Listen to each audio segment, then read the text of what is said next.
Seorang guru memberikan tugas kepada siswanya untuk menuliskan 7 keajaiban dunia. Malamnya sang guru memeriksa tugas itu. Sebagian besar siswa menulis demikian. 7 keajaiban dunia. 1. Piramida di Mesir. 2. Taj Mahal di India. 3. Tembok besar di Cina. 4. Menara Pisa di Italia. 5. Kuil Angkor di Kamboja. 6. Menara Eiffel di Prancis. 7. Candi Borobudur di Indonesia. Lembar demi lembar memuat hal yang hampir sama. Beberapa perbedaan hanya terdapat pada urutan penulisan daftar tersebut saja. Tapi guru itu terus memeriksa sampai lembar yang paling akhir. Tapi saat memeriksa lembar yang paling akhir itu, sang guru terdiam. Lembar terakhir itu milik si gadis kecil pendiam di kelasnya. Isinya seperti ini: 7 keajaiban dunia. 1. Bisa melihat. 2. Bisa mendengar. 3. Bisa menyentuh.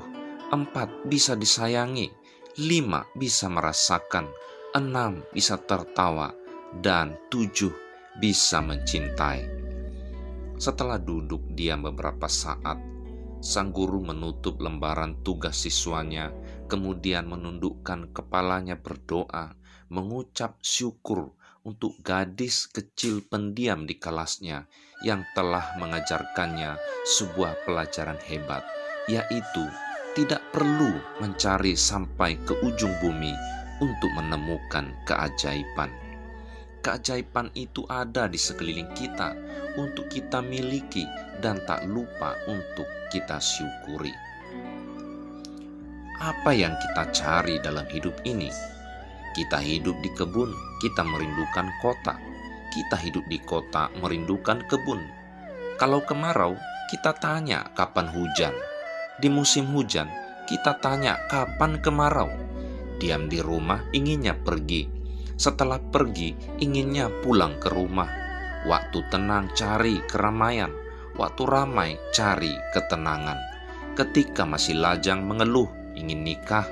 Sudah berkeluarga, mengeluh belum punya anak. Setelah punya anak, mengeluh betapa beratnya biaya hidup dan pendidikan. Ternyata sesuatu itu tampak indah karena belum kita miliki. Kapankah kebahagiaan didapatkan kalau kita hanya selalu memikirkan apa yang belum ada, tapi mengabaikan apa yang sudah kita miliki? Jadilah pribadi yang selalu bersyukur dengan rahmat yang sudah kita miliki. Mungkinkah selembar daun yang kecil dapat menutupi bumi yang luas ini? Menutupi telapak tangan saja sulit. Tapi kalau daun kecil ini menempel di mata kita, maka tertutuplah bumi dengan daun. Begitu juga bila hati ditutupi pikiran buruk sekecil apapun, maka kita akan melihat keburukan di mana-mana. Bumi ini pun akan tampak buruk. Jangan menutup mata kita, walaupun hanya dengan daun yang kecil. Jangan menutup hati kita dengan sebuah pikiran buruk, walau cuma seujung kuku. Syukurilah apa yang sudah kita miliki sebagai modal untuk memuliakannya. Karena hidup adalah waktu yang dipinjamkan dan harta adalah berkat yang dipercayakan. Dan semua itu kelak akan dimintai pertanggungjawabannya.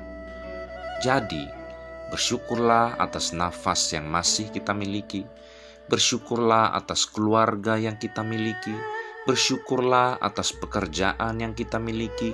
Bersyukur dan selalu bersyukur di dalam segala hal. Segeralah berlomba dalam kebaikan. Disitulah terletak kebahagiaan.